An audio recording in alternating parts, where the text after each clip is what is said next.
보시면 어떻습니까? 저는 이게 조각상들 보면 대부분 이게 청동 이렇게 그 재질로 만들어서 특유의 그런 고색 창연함이 있죠.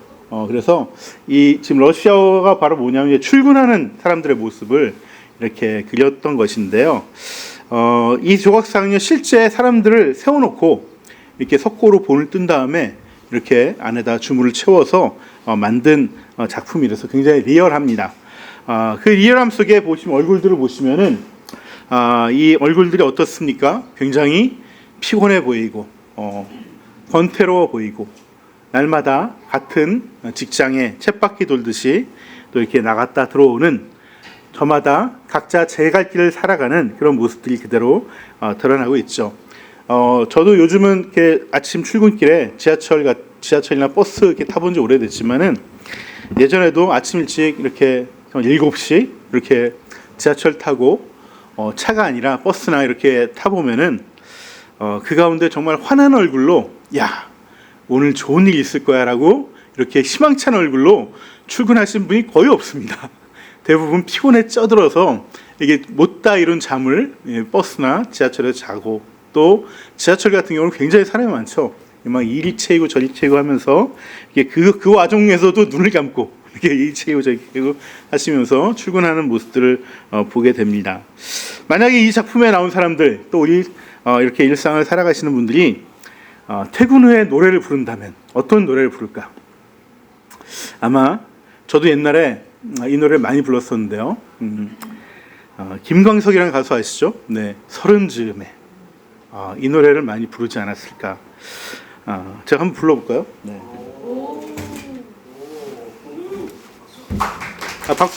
박수 치지 마시고.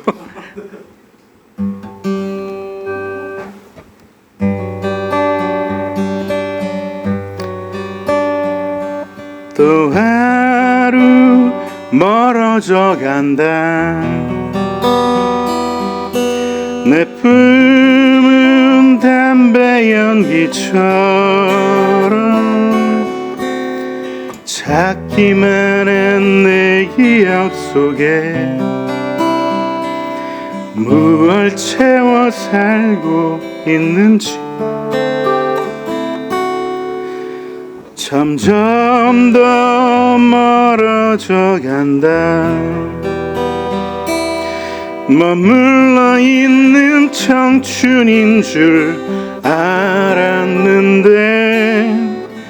비어가는 내 가슴 속에 더 아무것도 찾을 수 없네.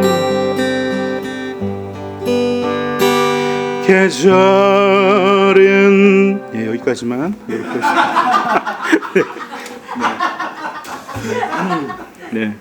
이 가사를 보면은 정말 정말 이렇게 내가 붙잡으려고 노력해도 흘러가는 시간들, 또 영원히 머물 것 같은 청춘들이 어느새 또 희미하게 사라지고 중년의 나이로 접어들면서 참 인생의 세월의 속절없음을 이렇게 노래를 하고 있습니다. 이분이 96년도에 돌아가셨죠. 네, 제가 그 당시 대학을 아직 다니고 있었을 때인데 그때 제가 대학을 다니면서 가요계에 살짝 발을 디딛고 네, 매니저를 하고 있었을 때였습니다. 네, 매니저를 하고 있을 때라서 이분이 어떻게 돌아가셨는지 그 당시 흘러 다니는 소문을 통해 제가 알고 있는데요. 이분이 자신의 팬클럽 회원하고 결혼을 하셨어요. 아주 순수한 마음으로 이 김광석을 좋아했던 팬클럽의 한 분이 그렇게 쫓아다니면서 결혼을 했는데 결혼하고 나니까 이 김광석을 데리고 신촌에 있는 큰 빌딩 앞에 가더랍니다. 가더니 나 이 빌딩을 사야 되겠어. 돈을 벌어. 이 얘기를 했대요. 그래서 김광석이라는 분이 그때부터 1년에 1,000회씩 공연을 했습니다. 네. 그것도 세션맨도 없이 혼자 그 모든 수익을 다 벌면서 그 몇 년을 그렇게 학전에서 막 소극장에서 이렇게 공연들을 많이 하셨죠. 그러다가 하루는 이분이 술을 마시고 야 정말 이렇게 사는 게 맞는 걸까? 그러면서 정말 죽으면 어떻게 해야 될까? 하면서 술김에 장난 반 혼신 반으로 이 목을 건 거예요. 걸었는데 이걸 풀지 못하고 죽은 거죠. 네. 좀 허무하게 돌아가셨죠. 네. 또 양희인이라는 가수가 있습니다. 네, 이분은 내 나이 40살에라는 노래를 또 부르시기도 했죠. 가사가 보면 이렇습니다. 봄이 지나도 다시 봄, 여름 지나도 또 여름, 빨리 어린이 됐으면 난 바랬지. 우리 어릴 때는 정말 시간이 안 가죠. 나 빨리 어른 되고 싶은데 왜 이렇게 시간 안 가는지. 네. 하지만 요즘은 시간이 너무 빨리 갑니다. 네, 눈 깜짝하면 한 주가 그냥 화살처럼 흘러가 버리죠. 그래서 이 노래는 계속해서 어떻게 이어지냐면요. 가을 지나면 어느새 겨울 지나고 다시 가을. 날아가는 세월에 야속해 붙잡고 싶었지. 내 나이 40살에는 다시 30이 된다면 정말 날개 달고 날고 싶어. 어렸을 때는 정말 30이 되고 싶어서 30만 되면 내가 날개 달고 날을 것 같았는데 40이 넘어가니까 다시 30이 되고 싶다. 그런 마음들을 노래로 얘기했습니다. 아마 40 이상 되신 분들은 다 공감하는 내용인 것 같습니다. 우리가 정신없이 살면서도 이렇게 살다 보면 뭔가 좀 좋아지겠지, 뭔가 새로운 일이 생기겠지 스스로 위로하면서 살아가지만 날마다 우리 조지 시걸의 러시아어에 나오는 그 조각상처럼 그 표정으로 하루를 시작하고 또 하루를 마칠 때가 너무나 많습니다. 그래서 우리는 뭔가 자극을 원합니다. 늘 자극을. 그래서 쇼핑을 하든지 레저를 하든지 이 권태로움과 피곤함을 씻어줄 만한 그런 상품이나 놀이를 늘 찾습니다. 그래서 여유가 좀 있으면 돈으로 이런 권태감과 피로감과 스트레스를 잊어버리려고 하죠. 여러분 중세 시대에는요 면죄부라는 것이 있었습니다. 그래서 내 영혼을 위해서 면죄부를 샀지만요 이 현대에는요 내 영혼을 위해서 쇼핑을 합니다. 내 영혼을 위해서 먹는 것을 또 먹으러 돌아다닙니다. 또 여행을 가고 레저를 합니다. 이것이 오늘날 현대인들이 자신의 삶의 대안으로 선택한 모습들이죠. 돈이면 충분한 사람들이 굉장히 불행한 이유가 뭐냐 하면은 다른 사람들보다 더 많은 장난감을 가질 수 있다는 것이죠. 돈 자체는 사람에게 아무런 행복을 주지 못합니다. 하지만 돈은 사람들에게 이러한 삶을 즐기며 보낼 수 있는 장난감을 살 수 있는 그러한 힘이 있습니다. 여자라면 자신을 이렇게 치장하고 이런 것들이 여자들의 장난감이라고 할 수 있겠죠. 남자라면은 뭐 차나 어떤 장비들, 네. 집에 가득 있죠. 네. 이것이 또 남자들의 장난감입니다. 네. 사회심리학자 에리 프롬은요 이런 말을 했어요. 소유냐 존재냐라는 책에서요. 죽음의 공포는 죽음 자체 때문이 아니라 내가 소유하고 있는 것을 잃는 것에 대한 공포다라고 책에 썼습니다. 그래서 소유하는 삶은 사실은 결국 죽음을 두려워하기 때문에 우리가 소유하는 것이다 라고 얘기를 하죠. 어쩌면 우리는 하루하루 흘러가는 이 세월의 덧없음과 일상의 이 피곤함, 이 무기력함, 이 권태로움을 소비와 유용을 통해서 달래려고 하는 것인지도 모르겠습니다. 하지만요, 이러한 삶을 살아가면서 반복된 일상 속에서 사람들은 점점 오그라들지만 우리는 거기서 또 질문들을 받기도 합니다. 나는 누구인가? 나의 가치는 도대체 무엇인가? 나는 어떻게 살아야 되는가? 나는 어떻게 기억되길 원하는가? 나의 자녀, 나의 후손들에게 나는 어떤 영향을 끼칠 것인가? 어떤 유산을 남겨줄 것인가? 이런 영적인 질문들 앞에서 사람들은 눈이 반짝반짝 빛나야 되는데 사실 이런 질문들을 받으면 눈이 멍해집니다. 답이 없어서요.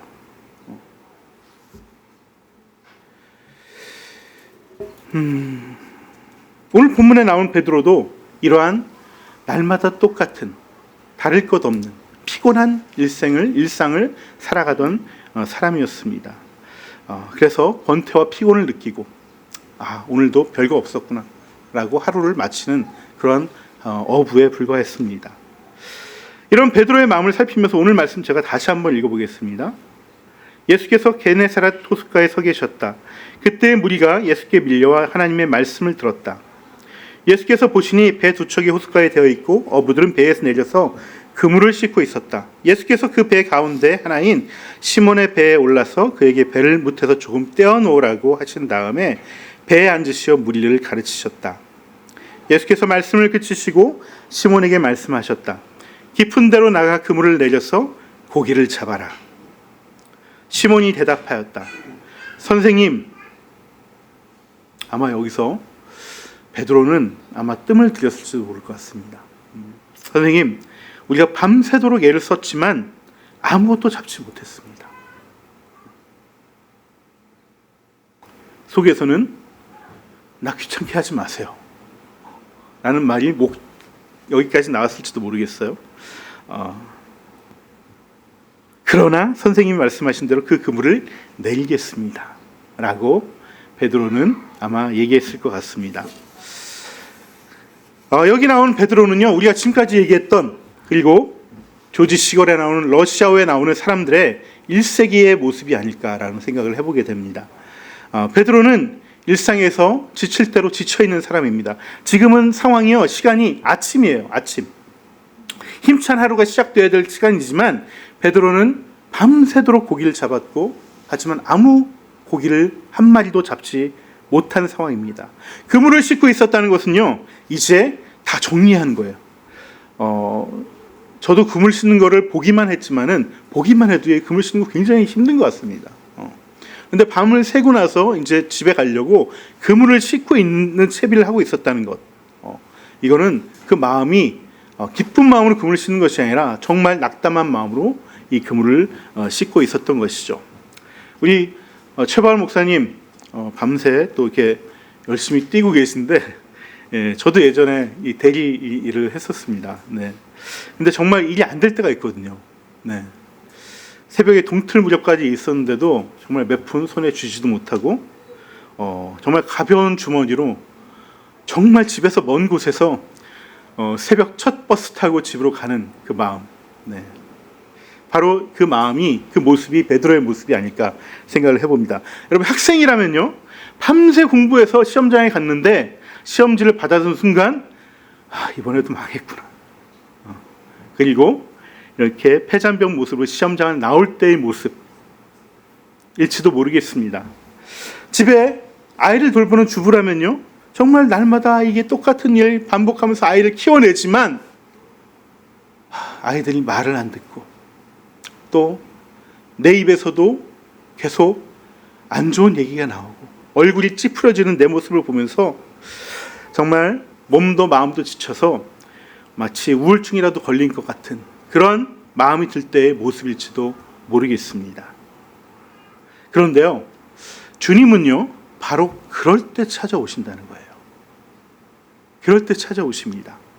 주님은 우리 인생 가운데 우리가 낙담하고 또 우리가 무기력해 있을 때, 우리가 피곤해 있을 때, 정말 소망이 안 보일 때, 그때 찾아오십니다. 마치 우연을 가장한 것처럼. 베드로에게도 우연처럼 찾아왔잖아요. 우연처럼 찾아왔습니다. 그래서 마치 아무 일도 아닌 것처럼 배에 올라서 말씀을 가르치기 시작합니다. 많은 사람들이 귀를 기울이고 있고요, 베드로는 열심히 정말 이 그물을 계속해서 씻고 있습니다. 아마 베드로의 귀에는 잘 들어오지 않았을지도 모르겠습니다.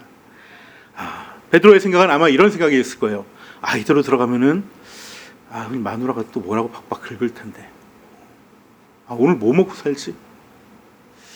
내 자녀들은 뭘 해먹이면 되지? 내일도 안 되면 어떻게 되지? 걱정이고 뭐고 정말 그냥 들어가서 그냥 뻗고 싶다. 너무 피곤하다. 그런 마음이 들을지도 모르겠습니다. 그런데 바로 그때 예수님은요, 베드로에게 말을 건넸습니다. 깊은 데로 가서 그물을 내려라. 그리고 고기를 잡으라고 말씀하십니다. 하지만 베드로 입장에서는 이 말이 정말 순종하기 힘든 말입니다. 지금 베드로는 밤새 고기 잡느라고 너무나 피곤했거든요. 그리고 이제 조금만 정리하면 이제 갈 수 있는데 그 그물을 다시 바다에 넣으라고요? 물에 넣으라고요?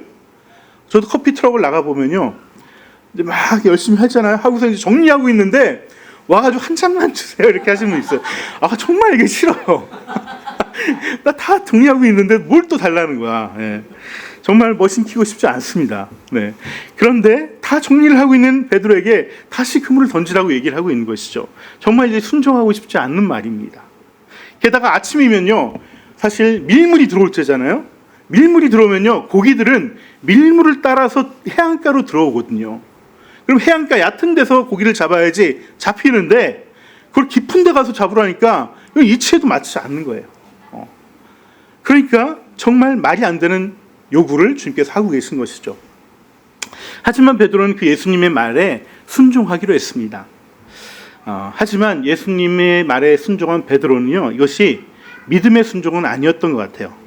아마도 이런 순종의 배경에는 예수님에 대한 미안함 때문에 그래, 요거라도 좀 들어주자 라는 어떤 생각이 있었던 것 같아요. 사실 오늘 예수님과 베드로의 만남은 첫 만남은 아니었습니다. 우리가 요한복음을 보시면은 이미 베드로의 동생 안드레가 예수님을 만나고 그 안드레를 통해서 베드로와 예수님이 만났었죠. 만났을 때 예수님께서 너가 바로 요한의 아들 시몬이구나 그러면서 반갑게 맞아주셨어요. 그리고 베드로의 미래를 장차 될 모습을 한눈에 알아보셨죠. 그래서 만나자마자 예수님은 베드로에게 새로운 이름을 붙여주셨어요. 내가 너를 게바라고 부르겠다. 게바란 말은 바위란 뜻이죠. 이 바위 게바가 이 헬라어로는 히브리어로는 게바인데 헬라어로는 페트로스, 즉 베드로라는 뜻입니다. 예수님은 베드로를 보고서 너무나 기대가 됐던 거예요.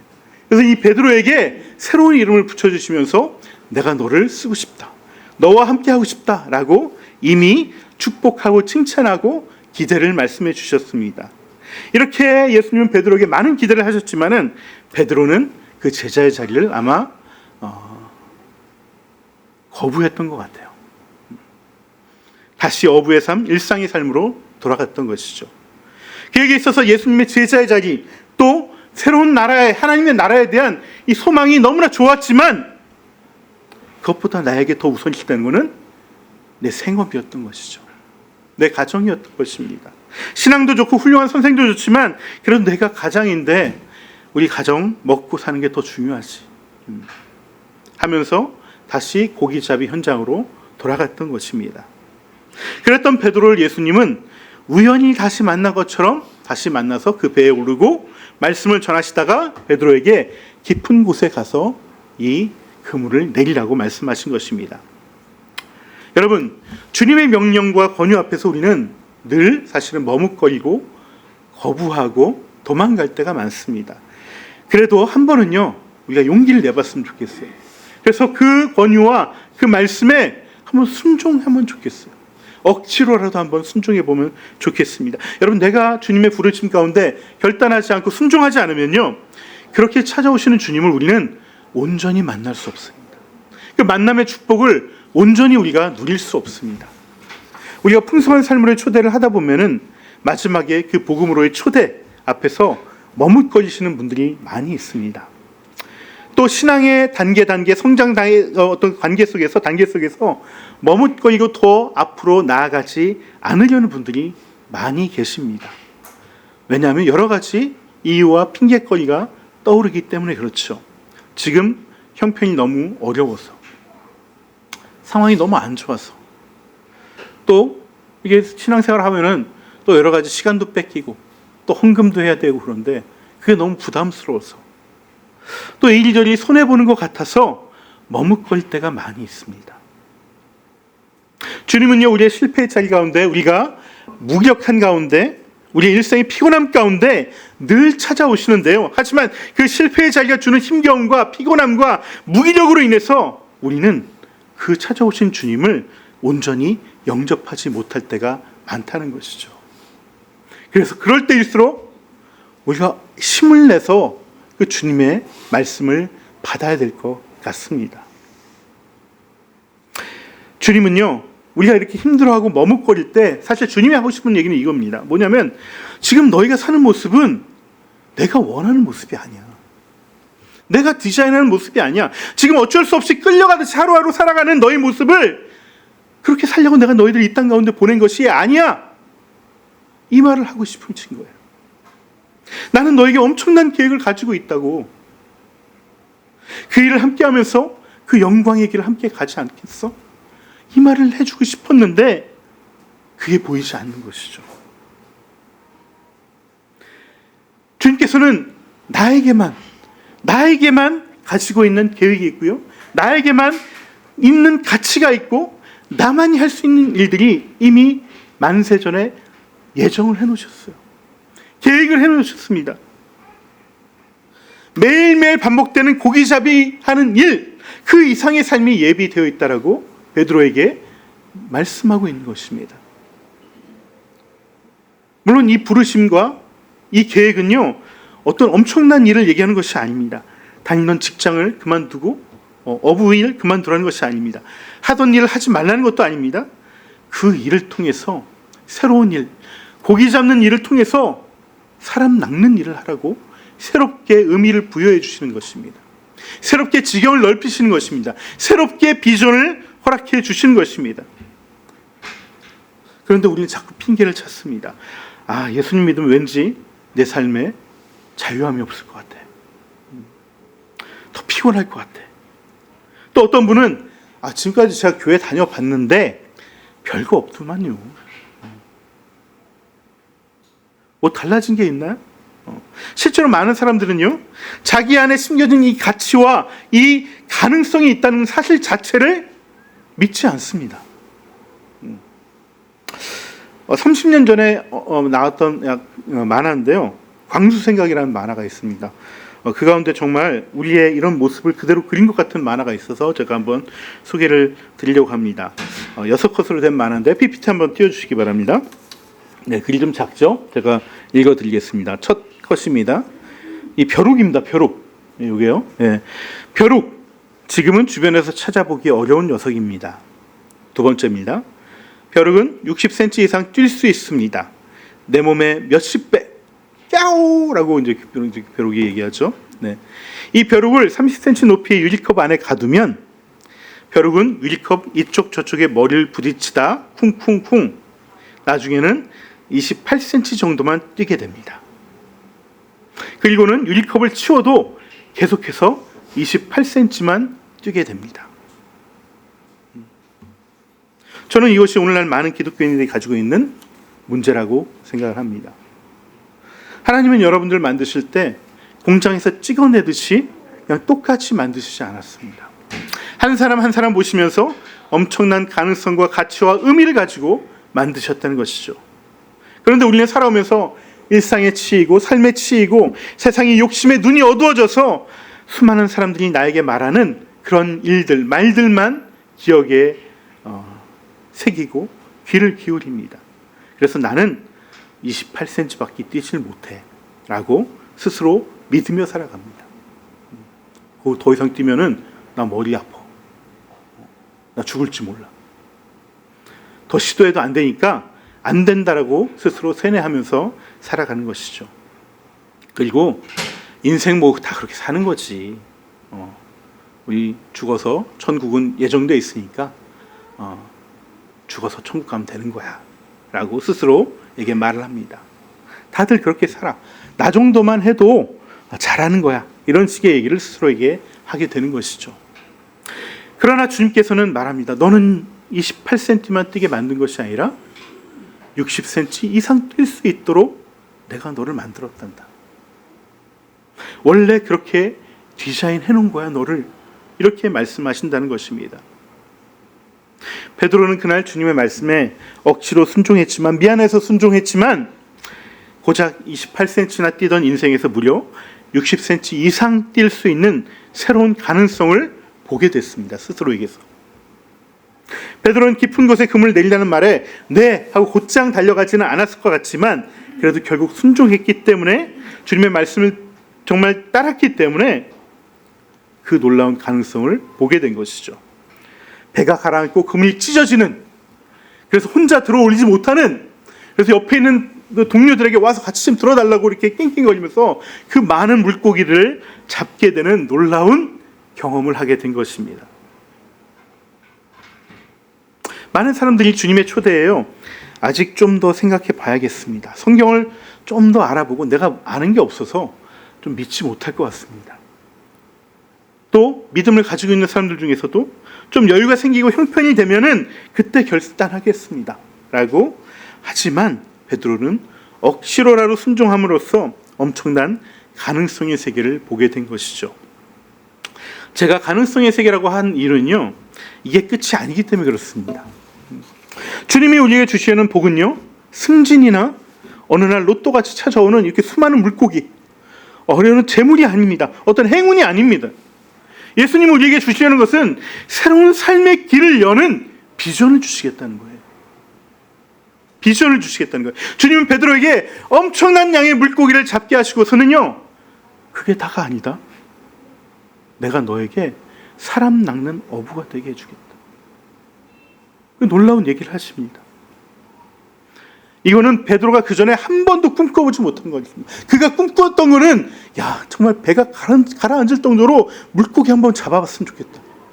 이게 그 사람 평생 꿈꿔왔던 거예요. 근데 그거가 아니라 내가 너에게 사람 낚는 어부가 되는 그 너가 꿈도 꿔보지 못한 것을 내가 너에게 줄 거야. 그 꿈을 꾸기면 살아갈 수 있게 해줄 거야. 이 비전을 열어주신 거예요. 그 놀라운 비전 앞에서 베드로는요, 그 낑낑거리고 잡았던 그 많은 물고기가, 아, 이게 별거 아니구나. 그래서 어떻게 했습니까? 예수님 따라갈 때 그 물고기 낑낑 매면서 따라갔습니까? 아니요.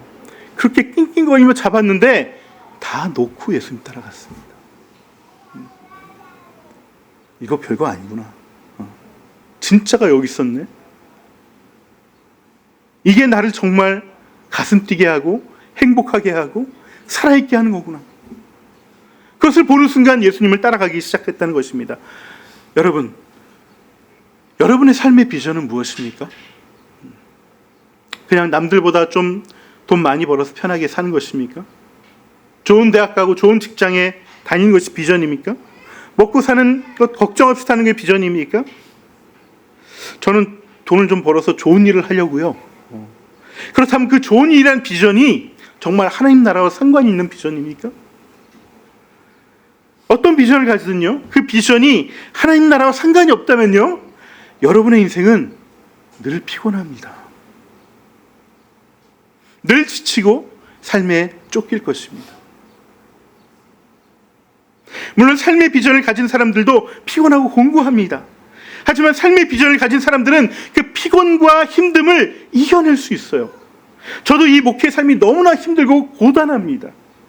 하지만 내가 왜 이걸 해야 되는지 알고 있기 때문에 그 힘듦을 이겨낼 수 있어요. 피곤을 이겨낼 수 있어요. 그것 때문에 내가 스트레스 받아도 죽을 것 같지 않습니다. 그럼에도 불구하고 그 안에 주시는 은혜를 내가 날마다 누리고 구하면서 살아가고 있다는 것입니다. 그런데 내가 이걸 왜 해야 되는지 모르고 이거는 내 일이 아니라고 생각한다면요, 단순히 밥벌이나 부유함을 위해서 한다고 생각하면은 피곤과 공허함 속에 살아갈 수밖에 없다는 거예요. 예수님을 보십시오. 예수님도 피곤해서 고단한 삶을 살으셨습니다. 잠이 부족해서 어떨 때는 막 흔들리는 그 배 위에 누워서 꾸벅꾸벅 졸면서 가셨었어야 됐어요. 그렇게 피곤한 삶을 사셨지만은 예수님의 입에서 한 번도 이거 정말 못해 먹겠다, 나 이거 싫다, 그런 말 하신 적 없습니다. 주님으로 인해서 구원되는 영혼들을 볼 때마다 기뻐하셨습니다. 사도 바울은 어떻습니까? 바울 사도 역시 고단하게 살았습니다. 그 먼 선교 여행길을 정말 최소한의 돈으로, 재정으로 여행을 해야 됐고 늘 부족해서 일해서 그것들을 채워 나갔어야 했습니다. 그런 바울을 위협하는 것은 한두 개가 아니었습니다. 여행하면서 강도를 만나기도 했고요, 풍랑 만나서 배가 파손되기도 했습니다. 모함받아서 곤장을 맞기도 했습니다. 피곤하고 고단한 정도가 아니라 생명의 위협을 받으면서 선교를 했던 것이죠. 하지만 바울의 편지 그 어디에서도요, 힘들다는 표현이 나오지 않습니다. 오히려 감사하고 기뻐했다는 표현들이 가득가득 차 있습니다. 이렇게 삶의 비전을 가진 사람들은요, 힘듦을 능히 이겨낼 수 있는 힘이 생기지만 특별히 하나님의 나라의 비전을 가진 사람들에게는요, 또 다른 힘의 원천이 있습니다. 그것은 바로 주님께서 우리의 리더가 되어주신다는 거예요. 우리의 주인이 되어주신다는 거예요. 그 약속의 말씀입니다. 주님은 하나님의 나라의 비전을 품고 살겠다고 결단한 사람들에게 혼자 알아서 잘 해봐 라고 하는 것이 아니라 주님께서 친히 리더가 되주시겠다라고 말씀하십니다. 내가 준비가 안 되고 내가 할 여력이 안 돼도 우리의 작은 순종으로 열려진 새로운 그 비전을 마침내 성취할 수 있도록 우리를 함께 하시고 나를 따라오라고 베드로에게 말했던 것처럼 우리에게도 나를 따라오라고 나를 이끌어주고 계시다는 것입니다. 여러분의 삶이 일상에 지쳐 계십니까? 무기력하고 삶의 목적이 나를 오히려 곤고하게 만들고 있습니까? 그러면 기도하시기 바랍니다. 주님께 진실된 마음으로 나가서 여러분 내면에 말씀하시는 것을 듣길 원합니다. 저는 음성이 안 들리는데요? 아니요. 순종하겠다는 마음으로 듣길 않아서 그런 것입니다. 내가 어떤 말씀을 하든지 내가 그대로 따르겠습니다.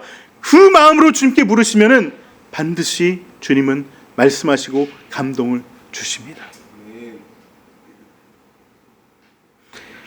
그리고 그것에 따르면은 주님께서 여러분을 이끌어 가신다는 것입니다.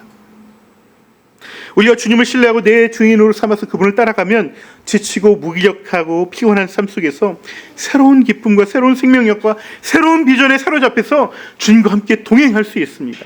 그러면 정말 사는 게요 행복합니다. 여러분 제가 행복해 보이십니까? 네. 아닌가요? 행복하게 살고 있습니다. 네. 제 마음엔요 소망으로 가슴이 뜁니다. 나이 들어서 제가 물론 힘이 없어서 이렇게 운동을 안 한 그 죄로 힘이 없어서 좀 힘들긴 하지만 인생이 점점 황홀해집니다. 그것이 바로 풍성한 삶이에요. 주님은 우리가 피곤하고 곤고하고 무기력할 때 우리를 찾아와서 우리에게 그 풍성한 삶으로 초대하십니다. 그리고 그 풍성한 삶으로 첫걸음을 떼게 하십니다. 그래서 결단하고 주님을 따라 삶을 살아가면 살아갈수록 내가 정말 잘했구나. 내가 억지로라도 시작 잘했구나. 내가 주님을 주인으로 내가 내 주인으로 삼은 것이 정말 다행이구나. 그렇게 감탄하면서 감사하면서 하나님 나라를 기쁨으로 살아가게 될 것입니다. 그 자리로 나가는 그 만남을 만나시는 그 축복이 우리 모두에게 임하시길 주님의 이름으로 축원합니다.